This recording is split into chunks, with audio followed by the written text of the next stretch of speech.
Hey there, school counselor, and welcome back to the School for School Counselors podcast. I'm Steph Johnson, your host, a full-time school counselor just like you, on a mission to make school counseling more sustainable and more enjoyable. I want you walking through the door every day, excited and on fire to serve students and feeling like you have the tools to be competent and confident. Hey, it's been a fun couple of weeks here in our School for School Counselors world. We've just wrapped up our pod party. We released a bonus power pack of podcast episodes, and they were so fun to make. I hope you enjoyed them as much as I enjoyed making them. We updated the cover art for the podcast. We added a new description. There are just all kinds of things going on with our podcast because we really do want to do our utmost, my team and I, to support you in your school counseling endeavors and truly paint a beautiful picture of a wonderful journey for you throughout your career. Speaking of the school counseling journey, speaking of the ins and outs and the nuances of the work that we do every day, we have noticed in our School for School Counselors Mastermind, the topics of conversation are already turning toward stress. And that's not surprising. We work in public education for the most of us, and the education world just in and of itself is a stressful environment, isn't it? We have lots and lots of people in a relatively small amount of space. We have lots of expectations. We have goals. We have grades. We have frameworks. We have all of these things going on all the time. There's no wonder that schools feel like stressful environments. But I think the stress conversation is also a lot different for school counselors than some other folks working on our campuses, right? I think we can all agree we have some very specific and very different aspects of our work that kind of up the ante in the stress conversation. And so we want to talk about this. Throughout the month of September, we're going to be walking through ways that you can make your school counseling career and programs feel more enjoyable, more sustainable, and give you more of that feeling like, I've got this. I may not know everything, but I've got this, and I love this. That's what we want for you. Last month, we spent a lot of time in podcast episodes talking about behavior intervention because we knew that was on the horizon for our school counselors, and we're continuing those discussions and trainings in our mastermind group right now. As we're talking through behavior interventions, what are protocols? What are specific considerations in working with behavior-oriented problems on campuses? So if you're interested in continuing that conversation, if you want to broaden your horizons and grow your perspectives with regard to behavior, you need to go jump into that School for School Counselors Mastermind right now. But in September, we're going to be talking about how do we make our practices more sustainable? How do we make our work more enjoyable? And how do we just come away with this feeling of, I can do this, and I can do this for the long term, instead of going home every day saying, I don't know how I'm going to make it another day. When I see good counselors doing that, it absolutely breaks my heart. And so my team and I here at School for School Counselors are going to endeavor to do everything we can to support you and give you the tools that you need to enjoy this career that you've spent so much time and effort and money pursuing, right? We want you to be able to enjoy it once you get there. As I mentioned, conversations in our mastermind have already turned towards stress, which is funny to some of you, I'm sure, because you haven't started school yet. I'm talking to some folks in some areas of the country that are due to start school any day now, but have not had the privilege of welcoming their students on their campuses just yet. But we want to have this conversation now because we want to be proactive. And I'm going to warn you, if you are looking for the feel-good, fuzzy-wuzzy conversations of bubble baths and me time and walks in nature, this is probably not going to be the podcast episode for you. You're probably going to walk away feeling very disappointed. We're going to jump into the nitty-gritty aspects of chronic stress in the school counseling world, what it looks like, what the dangers are. It's going to feel very intense for a minute. And then we're going to talk about some things that you can do to mitigate chronic stress. And there's been one recent new finding that is absolutely going to blow your mind. It's something that you don't hear often. A new journal article that was recently published that kind of tips the self-care conversation and the chronic stress situation on its head a little bit. It's pretty interesting. We live and work in a society that tends to praise stress. We tend to see stress as a marker of achievement, signs that you're on the right path, or an indicator that you've got it all figured out, right? In our society, stress is kind of seen as a badge of honor, and it's glorified in a lot of venues, and that can be super dangerous to all of us. Chronic stress shows up when you perceive that the demands that are on you to meet the expectations of your job exceed your capabilities. You start to feel stressed. You start to worry and feel anxious about, how am I going to do this? Are they going to figure me out? Am I going to be discovered as an imposter? All those kinds of things. And a survey by Agyapong and team, and we'll give you the citation in the show notes, found that teacher stress is about twice as high as the general population. So already we're on a trajectory to have a lot of stress in our work lives, right? A little stress is a good thing. It can be good for us. It boosts our energy. It kind of sharpens our thinking.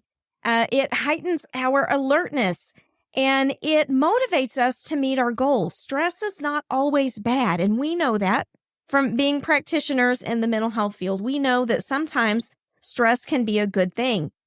Did you know that manageable stress even encourages the growth of stem cells that eventually become brain cells?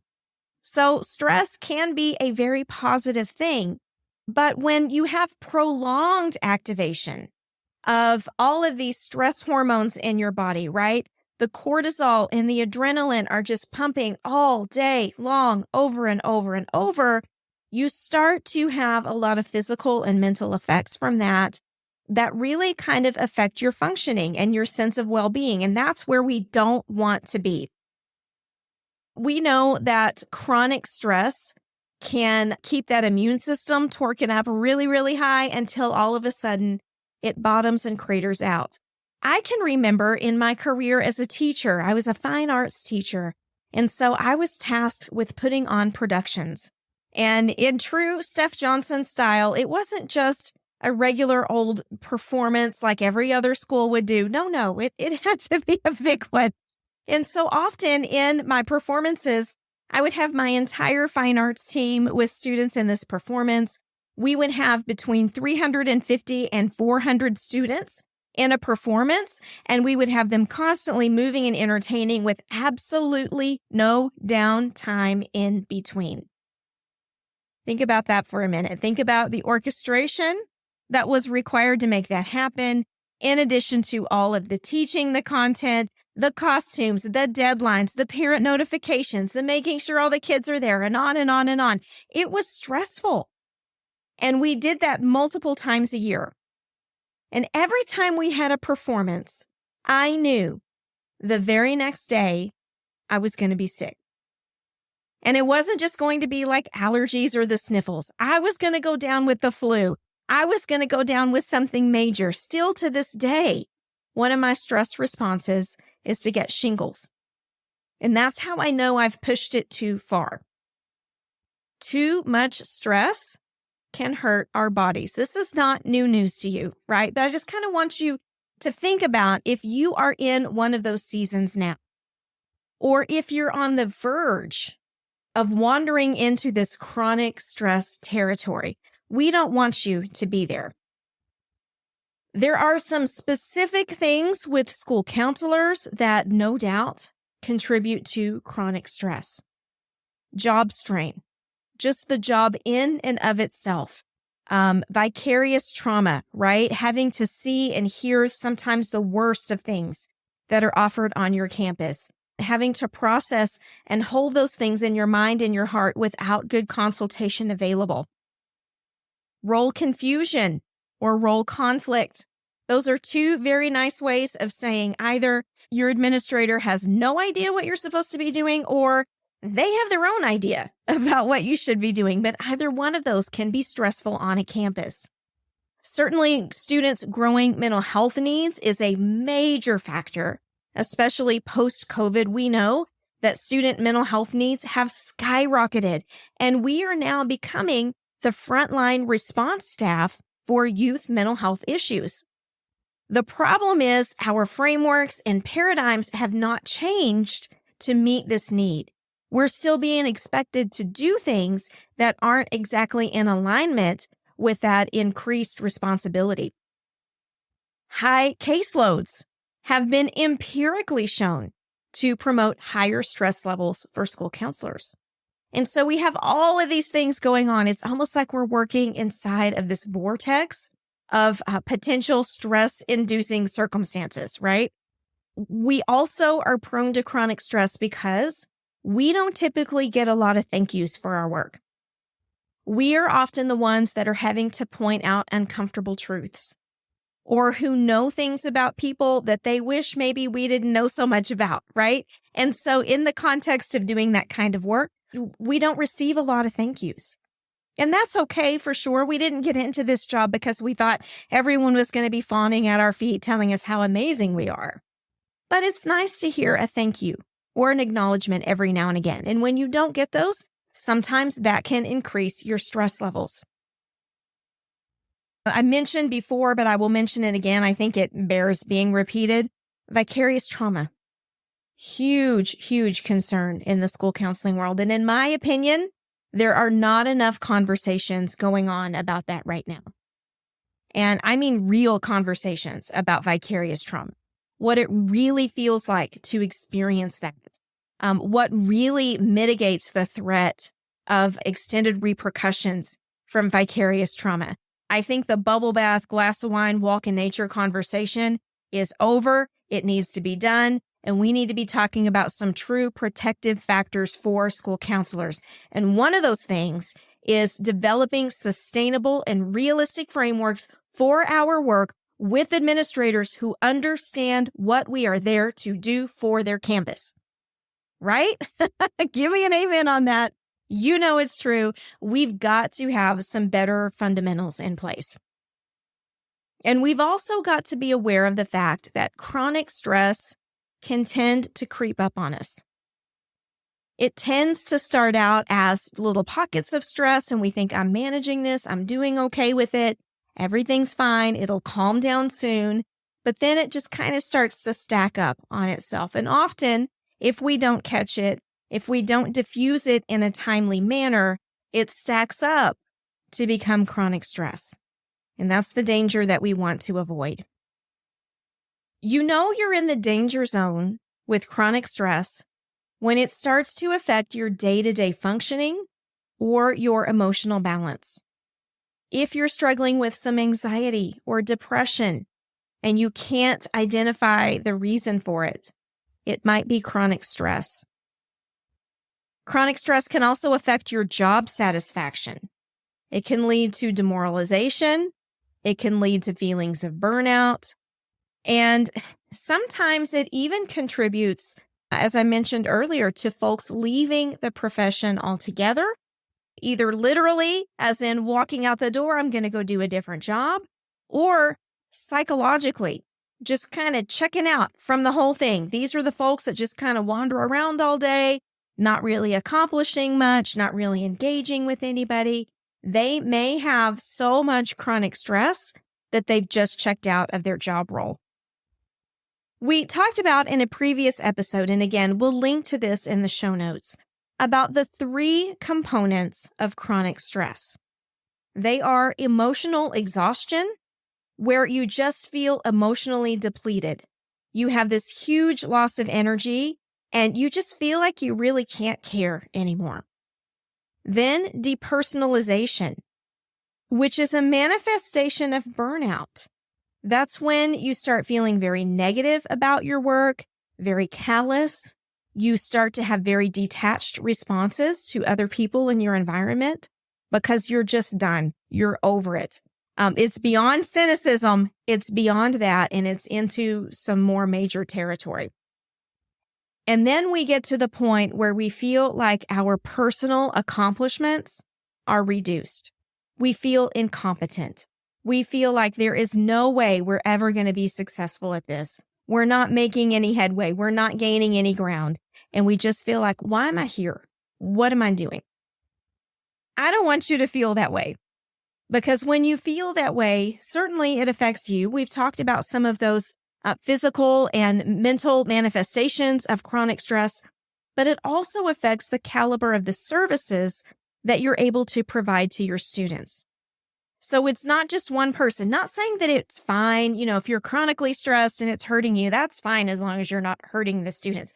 I don't mean to say that at all, but I'm saying that it reaches much further than any one of us. And so we need to be mindful of that and how our chronic stress not only affects ourselves, but everyone else in our immediate environment. So what do we do about chronic stress? How do we prevent it? Or how do we mitigate its effects if we've already started to kind of toe into that territory? I think there are some really specific things that can happen. And again, these are all empirically validated. We'll be providing these resources to you in the show notes. First of all, if you're seeking some physical or mental health concerns and you can't quite put your finger on what it is, you might need to go seek some counseling or services from a healthcare professional and just get checked out to make sure that it's not something else, to make sure there's not something else driving this or some other reason for you to be feeling this way. Case in point, personal story, and I haven't yet shared this on the podcast, but over the summer, I was diagnosed with an autoimmune disease that I've likely had for years and years and years, but it went undetected. And once it was identified and I was able to start being treated for that, my mood improved, my affect improved, and I realized maybe how badly I'd been feeling and didn't even know it. So that's a very real thing. And not to say that all your problems are caused by diseases or by chronic stress, one or the other, but it's worth checking out, right? It's worth just investing to make sure that you're okay. That's number one. Number two, I think that we have to realize that our work on school campuses is different from the others we work with. We have to acknowledge that. The more we try to portray teachers or psychologists or administrators or insert whatever job role you want to there, the more we try to picture ourselves in those boxes, the less aligned and the less understood we're going to feel in our work. We have to understand that our rules and our roles are different. Again, we see and hear some really disheartening things. We walk through very complex situations with school staff, with students, and with families. We have to have additional buffers beyond what some of our other campus employees have against stress, against emotional overwhelm, against overwork. We have to be more thoughtful and careful. Because if we're not healthy, we're not going to be able to effectively serve our clientele who are likely struggling with some sort of mental health, behavioral, emotional concern. Does that make sense?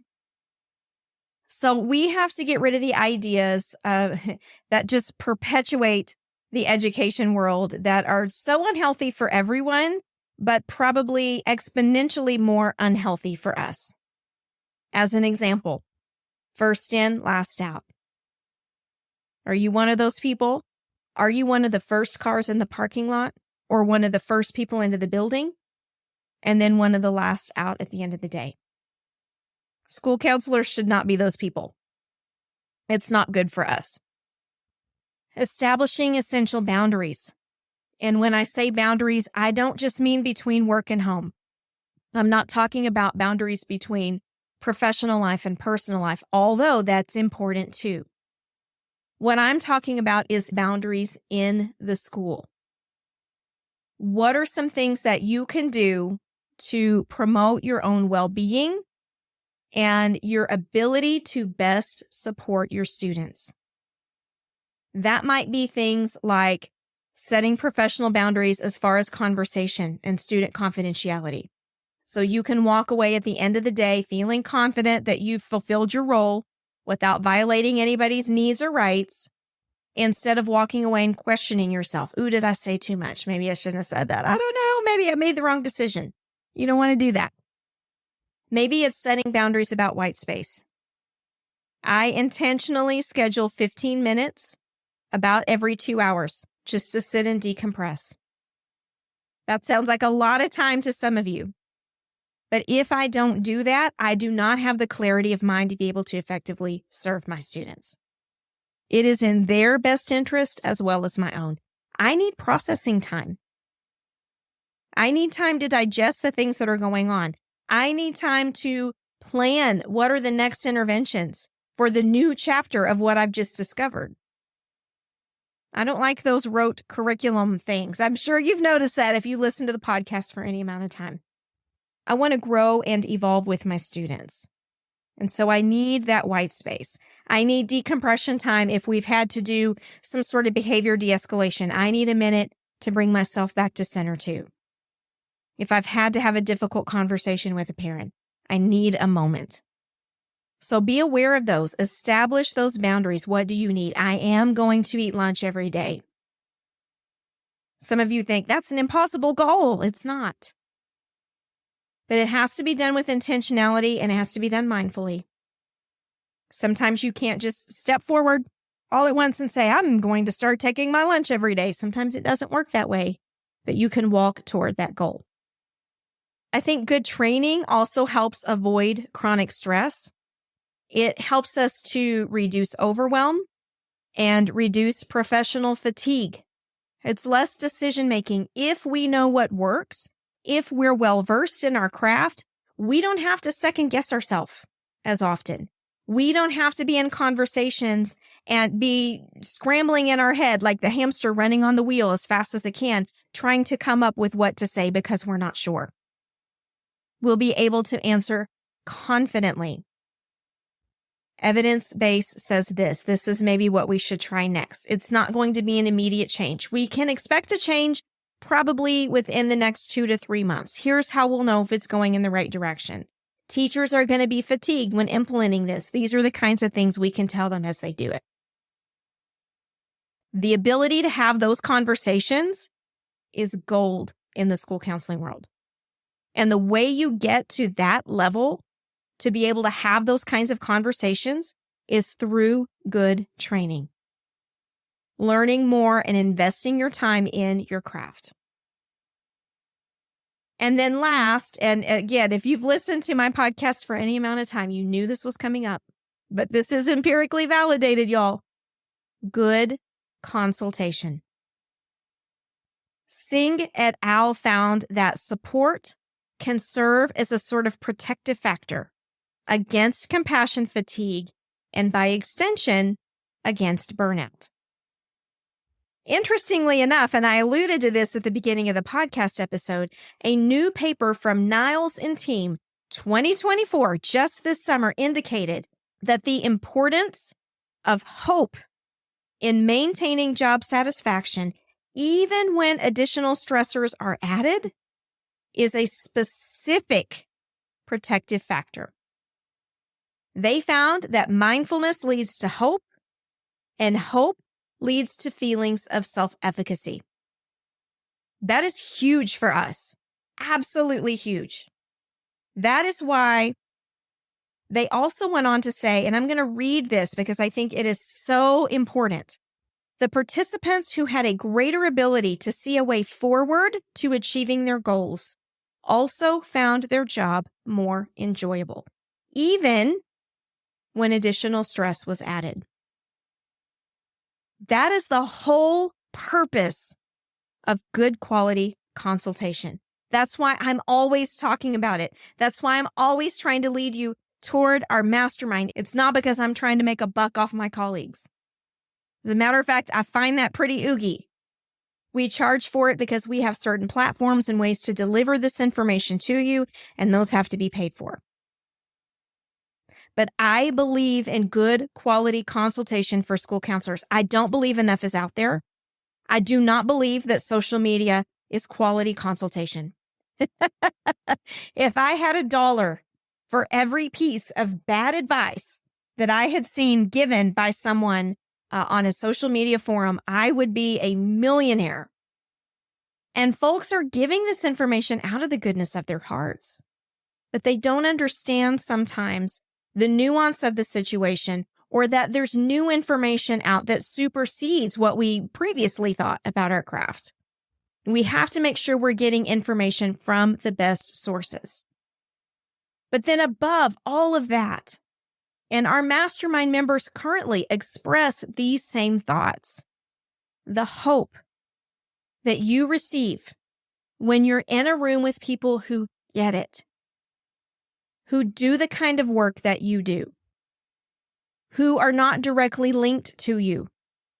That distance gives you an ability to be very real about situations without fear of judgment or repercussions. That's what we're aiming at within our professional consultation community.